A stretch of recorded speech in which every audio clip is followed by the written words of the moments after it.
Salut tout le monde, alors désolé aujourd'hui je ne suis pas face à la caméra, c'est exceptionnel, le temps que je fasse quelques réglages et que tout se mette bien bout à bout. Aujourd'hui je vous parle d'un joueur qui m'a marqué et ce joueur c'est Chelsea Kolbe. Parmi les joueurs sud-africains talentueux, c'est sans aucun doute le joueur le plus apprécié en France. Dans un récent communiqué de presse, le RCT a annoncé la fin de sa relation avec Chelsea Kolbe et ceci même avant la fin du contrat qui était normalement prévu pour 2024. Kolbe sera donc libre après le mondial et les rumeurs aujourd'hui l'envoient au Japon, quittant ainsi notre championnat national de top 14. La question qui se pose, Chelsea Kolbe a-t-il raté son passage en top 14? Aujourd'hui, je fais un retour sur ce monstre du rugby mondial.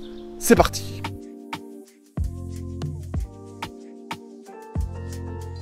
Kolbe est né en Afrique du Sud en 1993.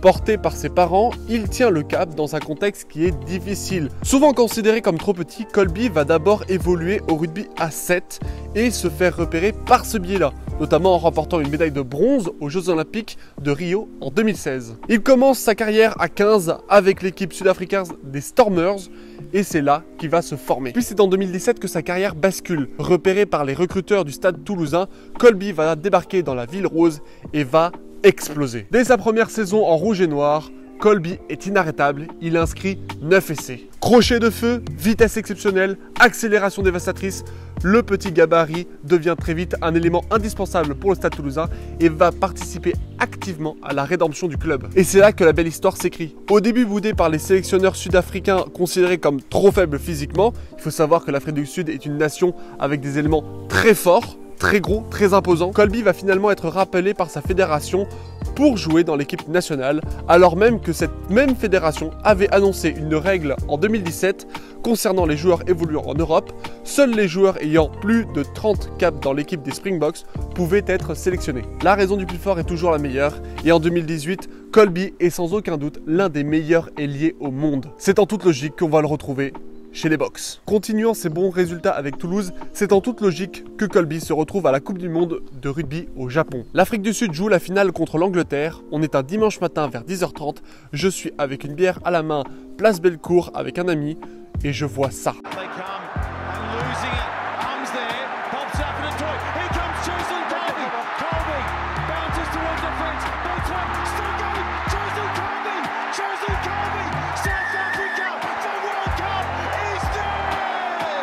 C'était incroyable, c'était magnifique, c'était dingue, c'était complètement fou. Chelsea Kolbe qui dépose littéralement le capitaine anglais et va marquer l'essai de la victoire pour les Sud-Africains, c'est tout un symbole. Le petit gabarit qui détruit le héros au grand smile de la demi-finale face aux All Blacks, genre le gars que nous en France on adore voir perdre, c'est exceptionnel et c'est un moment qui m'a littéralement marqué. L'Afrique du Sud va donc mettre fin à la suprématie totale des All Blacks en Coupe du Monde.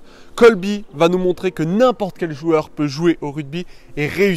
Et que même si le début de ta vie a été très difficile et que tu as été mal jugé, tu as toujours possibilité de prouver le contraire. À ce moment-là, Chelsea Kolbe va passer de très bons joueurs à littéralement superstar. Sa gloire ne s'arrête pas là puisqu'il sera champion de France en 2019 et 2021 avec Toulouse et il ajoutera aussi la Champions Cup à son palmarès en 2021. Une année encore exceptionnelle. Puis c'est à l'intersaison, en attendant le retour du top 14, qu'une bombe va être lâchée. Chelsea Kolbe va quitter Toulouse. À ce moment-là, pour dire, j'étais ultra excité puisque j'arrivais sur Toulouse après 2 ans de prépa à avoir cravaché. Et là, je me retrouve face à cette information. Ça fait mal. Sportivement, ce transfert n'avait pas de sens. Le RCT était au plus mal.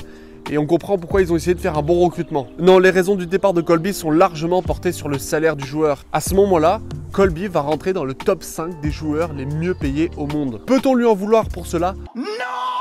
Déjà parce que c'est sa vie et pas la nôtre.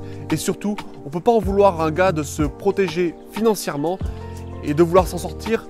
Lui qui a eu une enfance très difficile marquée par les gangs, la drogue et les tirs de rue. Mais le mariage avec Toulon ne va pas se passer comme prévu. De nombreuses blessures empêchent l'ailier de se mettre au meilleur niveau. Et en 2 saisons, il va marquer 11 essais et il va ajouter seulement une Champions Cup à son actif cette année-là, en 2023. Mais on sent vraiment que quelque chose s'est passé. Ça y est, le grand Kolbe est redevenu un homme et que jamais il ne pourra redonner ses belles performances. Bien qu'il reste un très bon joueur et surtout plein d'expérience, finalement le top 14 s'est vraiment habitué à lui et aujourd'hui les défenses font vraiment attention à ce bonhomme. il passe plus comme avant. Ce qui est le plus terrible dans cette affaire, c'est que Colby n'a que 29 ans et il devrait lui rester encore quelques bonnes années.